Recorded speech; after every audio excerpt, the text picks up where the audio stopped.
My wife gave me an ultimatum. Put my disabled sister in a home or get divorced. I filed for divorce the next day. 7 years of marriage. One impossible demand. I chose the sister who'd always been there for me over the wife who wanted her gone. My name is Daniel Foster. I'm 36 years old. 2.5 years ago, my wife gave me an ultimatum. Put my disabled sister in a care facility or get divorced. My sister Emma is 32. She has cerebral palsy, uses a wheelchair, needs help with daily activities. 3 years ago, our parents died in a car accident. I became Emma's legal guardian and primary caregiver. Jessica, my wife, knew this would happen. We talked about it years before. She said she understood, said she'd support me. But after a year of Emma living with us, Jessica changed her mind. I can't do this anymore, she said. Emma needs to go into a home. I want my life back. I want my husband back. Emma is my sister. I can't just put her somewhere. Yes, you can. People do it all the time. She'd be taken care of. We'd visit. But she can't live here anymore. She trusts me. She needs me. And I need you too. I'm your wife. I should come first. You're asking me to choose between you and my sister. Yes, I am. And if you choose her, we're done. I looked at my wife, the woman I'd married 7 years ago, the woman who was asking me to abandon my sister. Then I looked at Emma, the person who'd been there my entire life, who'd supported me through everything, who'd never asked to be disabled, who trusted me completely. The choice was easier than Jessica thought it would be. I filed for divorce the next day. Jessica was shocked. You're really choosing her over me? I'm choosing not to abandon my sister when she needs me most. You're making a huge mistake. Maybe, but it's my mistake to make. This is the story of what happens when someone asks you to choose between love and loyalty. Emma and I grew up in Boulder, Colorado. Just the two of us and our parents, Michael and Sarah Foster. Emma was born with cerebral palsy. She's always used a wheelchair, always needed extra help with things most people take for granted. Dressing, bathing, cooking, getting around. But she's brilliant, sharp as hell, funny, kind, the best person I know. I'm 4 years older. I was protective of her from day one. Kids can be cruel, especially to someone who's different. I remember elementary school. Kids would stare at Emma's wheelchair, ask rude questions, make fun of her. I'd get in fights defending her. Got suspended twice in 4th grade for punching kids who called Emma names. My dad sat me down. Daniel, I appreciate you protecting your sister, but you can't fight every battle for her. Why not? Because she needs to learn to fight her own battles too. And you need to learn there are better ways to handle bullies than with your fists. He was right, but I never stopped protecting her. Just got smarter about how I did it. Emma and I were close, really close. We had to be. Our family dynamic required it. My parents were amazing, devoted to both of us. But caring for Emma required a lot of time and energy. Physical therapy, doctor appointments, special equipment, modifications to our house. I helped out as much as I could. Even as a kid, it was just part of life. I'd help Emma get ready for school, make sure she had everything she needed, walk with her to class. She never complained, never felt sorry for herself. She just lived her life as fully as she could. And she supported me too, in ways people might not expect. I struggled in school, had undiagnosed ADHD, couldn't focus, couldn't sit still, got terrible grades. Emma would help me study. She was patient, would go over things again and again until I understood. You're not stupid, Danny, she'd say. You just learn differently. That's okay. She'd quiz me before tests, celebrate when I got good grades, never made me feel bad about needing help. When I was in high school, I wanted to quit. School was so hard. I felt like a failure. Emma talked me out of it. You're not a quitter. I know you. You can do this. And I'll help you. She did help me. I graduated high school. Not with great grades, but I graduated. Emma graduated top of her class. Had scholarship offers to multiple universities. She chose University of Colorado Boulder. Close to home. Close to family. I went to community college.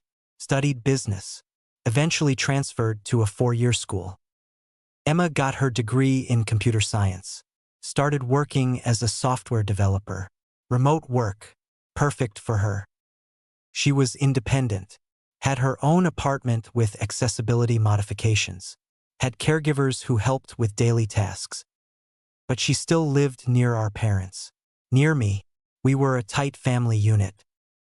When I was 26, I met Jessica. She was beautiful, outgoing, fun, everything I wasn't. We met at a friend's party, hit it off immediately, started dating.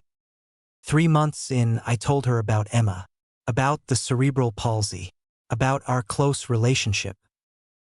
My sister is a huge part of my life, I said. I need you to know that. If we're going to be serious, you need to be okay with that. Of course, Jessica said. Family is important. I get it. And if something ever happens to our parents, I'll be Emma's guardian, her caregiver. That's always been the plan.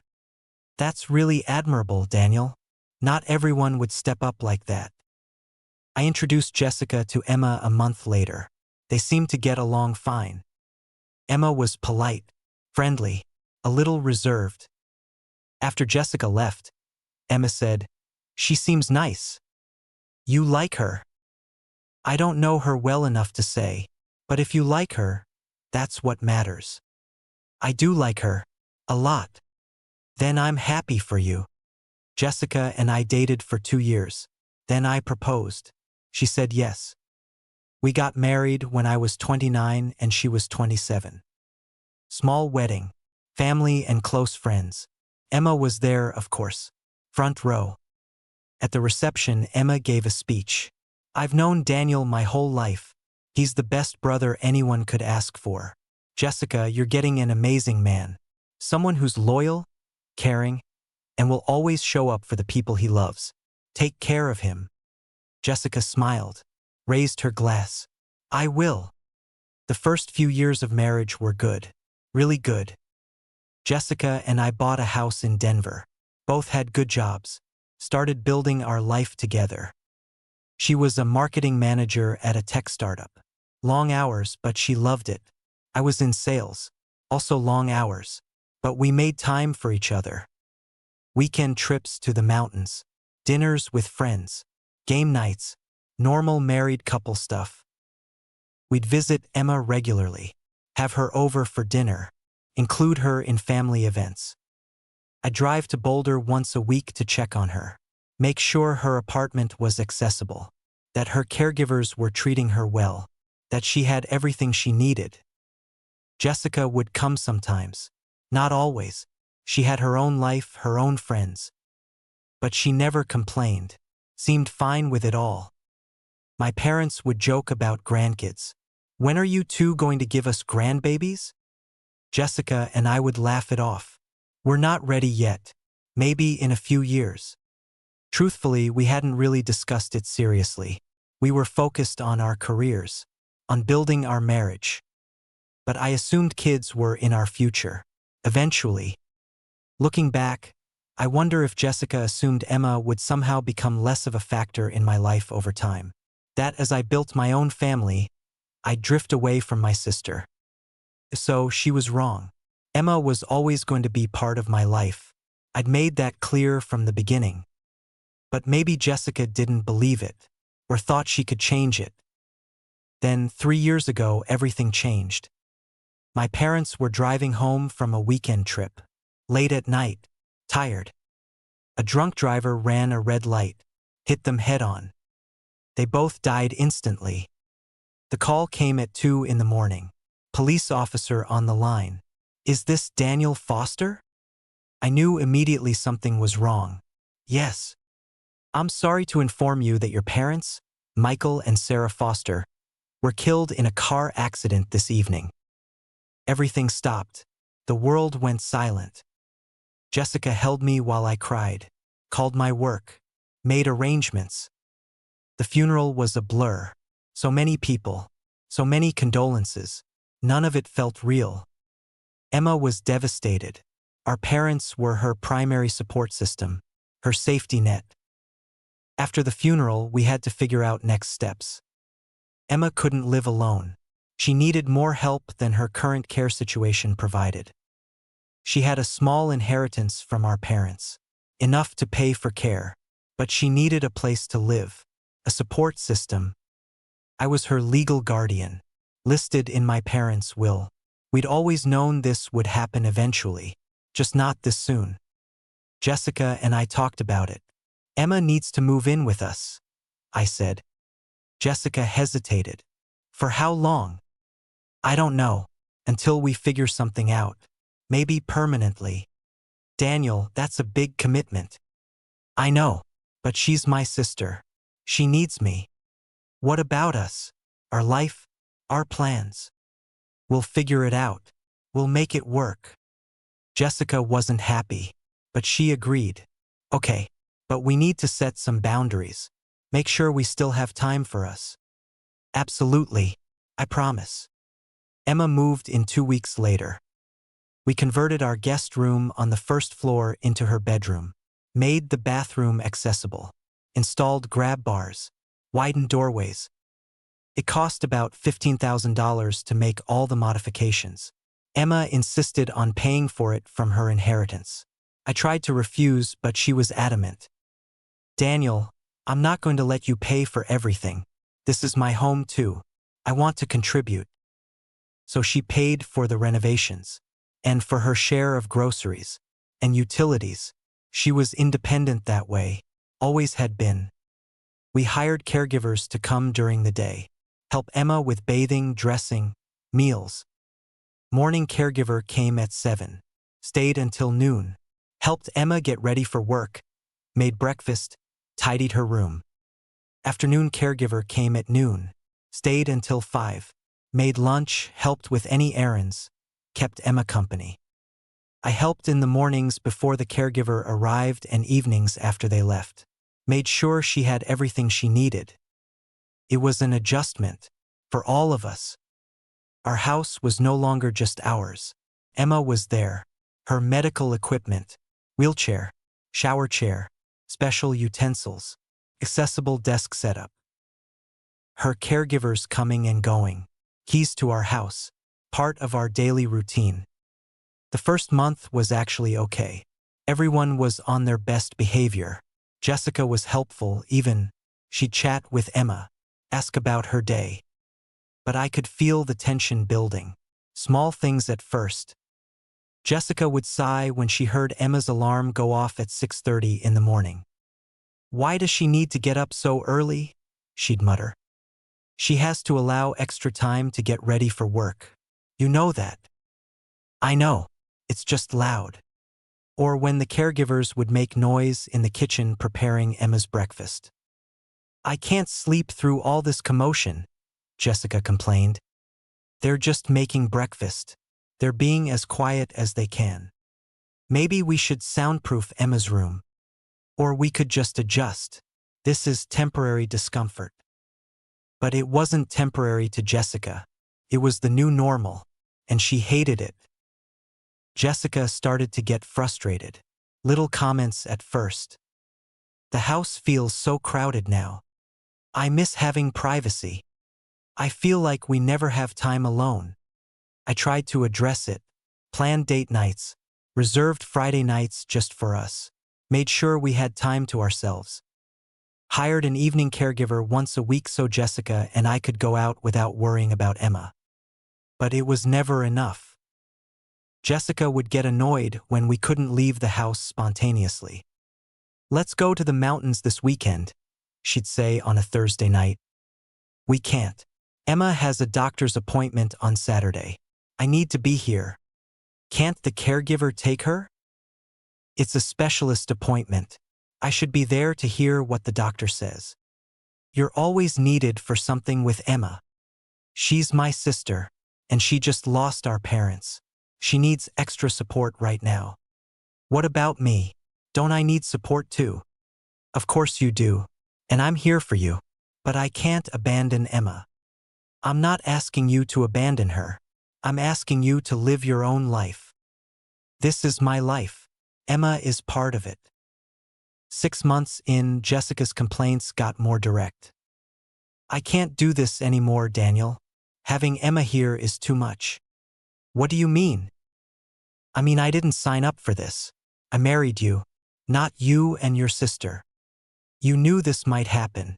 We talked about it before we got married. I know we talked about it, but I didn't really understand what it would mean, how much it would take over our lives. She's not taking over our lives.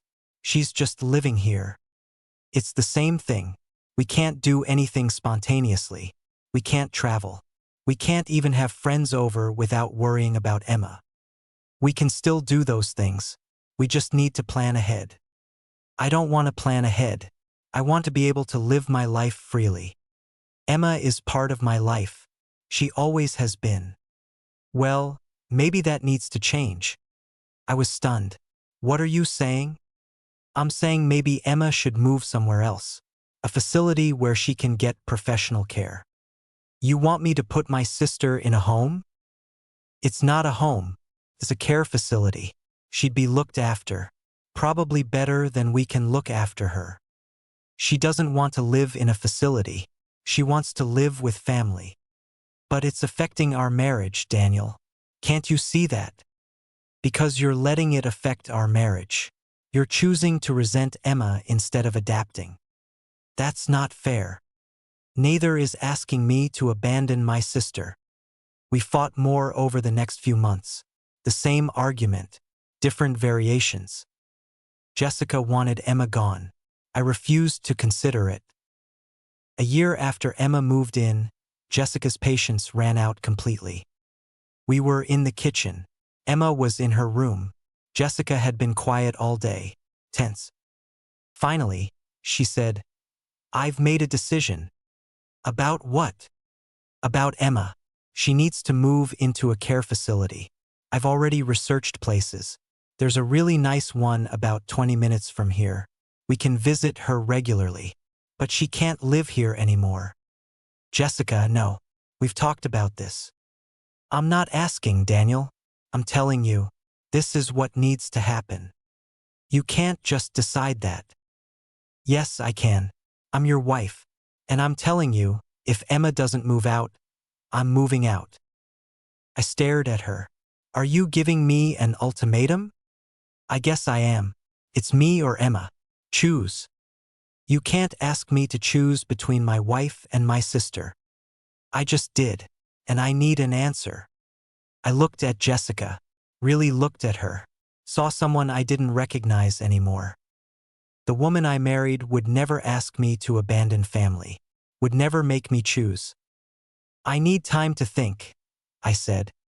You have until the end of the week, Friday. That's 3 days. If you haven't made arrangements for Emma by then, I'm leaving. She walked out of the room, left me standing there. I went to Emma's room, knocked softly. Can I come in? Yeah. She was at her computer, working, looked up when I entered. You okay? She asked. I heard yelling. Jessica and I are having some problems. About me. It wasn't a question. She knew. Yeah, about you. Daniel, if I'm causing problems in your marriage, I can find somewhere else to live. I don't want to be the reason you and Jessica fight. No, absolutely not. You're not going anywhere. But she's your wife. And you're my sister. You've been there for me my entire life. When I struggled in school, you helped me. When I wanted to quit, you kept me going. You've never asked for anything. And now you need help. And I'm not going to abandon you because it's inconvenient for my wife. She's going to leave you. Maybe, but that's her choice, not mine. Emma's eyes filled with tears. I don't want you to lose your marriage because of me. If I lose my marriage, it's because Jessica can't accept that family comes first. That's on her, not you. I hugged my sister, made a decision right there. The next morning, I went to a lawyer, filed for divorce. When I came home, Jessica was in the living room. Have you made a decision? I have. I filed for divorce this morning. Her face went white. What? You gave me an ultimatum. Choose between you and Emma. I chose Emma. Are you serious? You're divorcing me over this. I'm divorcing you because you asked me to abandon my disabled sister. Because you can't understand that some obligations are non-negotiable. Daniel, I didn't think you'd actually. I thought you'd see reason. What reason? That my wife's convenience is more important than my sister's well-being. That's not what I meant. That's exactly what you meant. You wanted Emma gone so you could have your old life back. But that life is gone. My parents are dead. Emma needs me, and I'm not going to fail her. Jessica started crying. I can't believe you're doing this.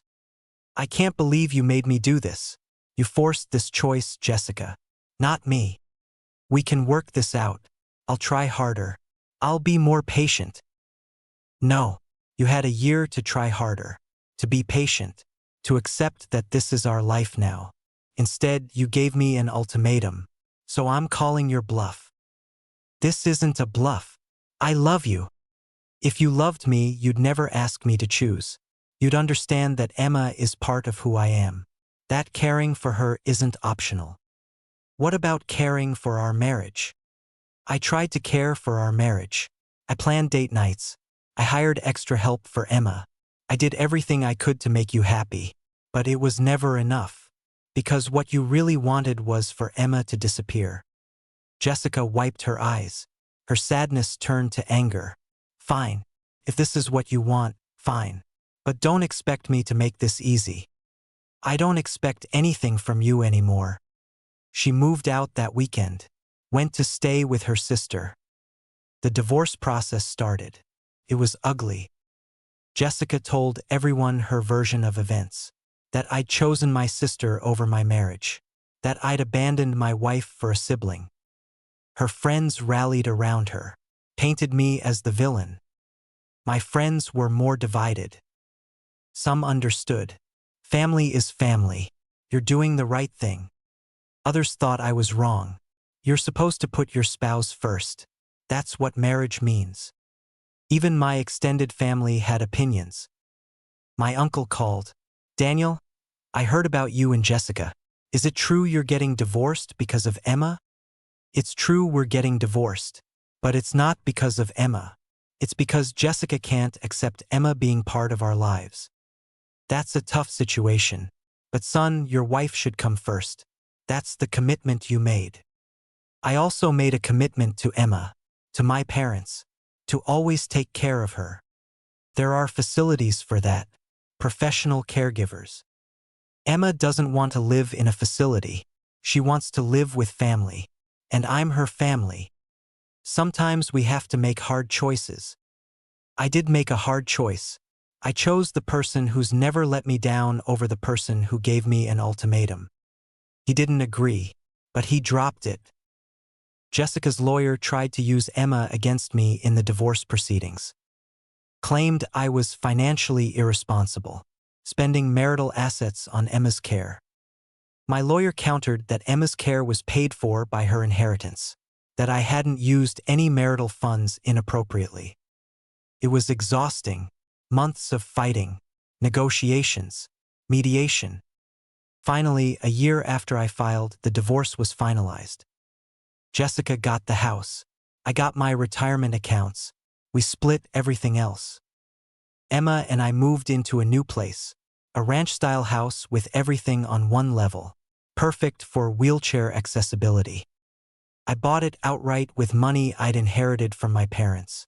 Made sure it was all in my name. No one could take it from us. Emma felt guilty. Daniel, you lost your wife, your house, all because of me. I didn't lose anything that mattered. Jessica made her choice. And honestly, I'm better off knowing who she really is. But you loved her. I did. But I loved the person I thought she was. Not the person who asked me to abandon you. Do you regret it? The divorce? Not for a second. Do you know why? Why? Because you've been there for me since we were kids. You helped me graduate high school. You believed in me when I didn't believe in myself. You never asked to be disabled. Never asked for our parents to die. You're just living your life and dealing with the hand you were dealt. And I'd be the worst kind of person if I abandoned you when you needed me most. She cried. Happy tears this time. You're a good brother. You're a good sister.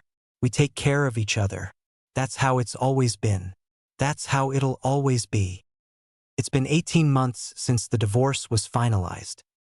Emma and I have settled into a good routine.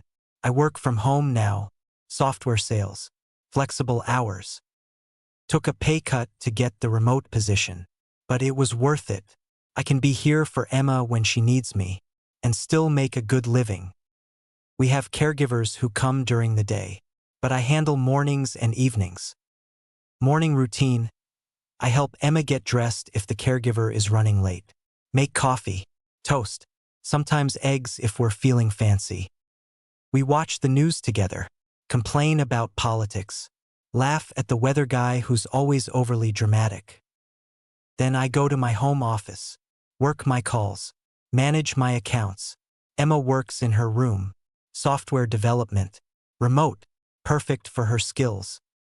Lunch we usually eat together. Sometimes the caregiver makes it. Sometimes I order in. Sometimes Emma makes her famous grilled cheese that's somehow better than anyone else's. Evenings we watch movies or play video games. Emma's really into strategy games. Beats me every time. We cook dinner together. Well, I do the physical cooking. Emma directs. More garlic. That's too much salt. You're overcooking the pasta. She's bossy in the kitchen, but she's right. Her instructions make everything taste better. We talk about everything. Her work, my work, her dating life, my dating life. She's dating someone. Met him through an online disability community. His name is Marcus. He has muscular dystrophy, uses a wheelchair too. They met on a video call 6 months ago. Hit it off immediately. Have been talking every day since. He lives in Phoenix. They're planning to meet in person next month. Emma is nervous and excited. What if he doesn't like me in person? She asks. He's going to love you. You're amazing. What if the chemistry isn't there? Then it isn't there, but you won't know unless you try. She's glowing when she talks about him, happier than I've seen her in years. I'm dating too, casually, being very upfront about my situation. First date conversations always include, I live with my sister. She has cerebral palsy.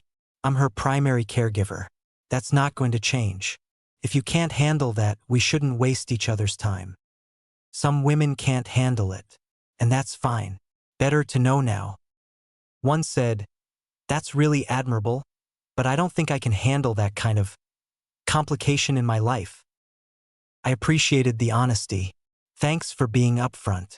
Good luck to you. Another said, wow, that's a lot. Do you ever think about putting her in a home? I ended that date immediately. This was a mistake. Good night. But some women get it. Understand that my relationship with Emma shows character, not dysfunction. One woman I've been seeing for a few months, her name is Rachel. She's a physical therapist. First time I told her about Emma, she lit up. That's incredible. Not enough siblings step up like that. Most people warehouse their disabled family members and forget about them. I could never do that to Emma. I can tell. Your loyalty to your sister is attractive. It shows you're a person of character. Some people think I'm crazy for choosing her over my wife. Some people don't understand what real love looks like. Real love doesn't make you choose. It accepts all of you. Rachel met Emma last month. They got along great. talked about accessibility issues, adaptive technology, Emma's work. After Rachel left, Emma said, "I like her. She sees me as a person, not as your burden." You're not a burden. You never have been.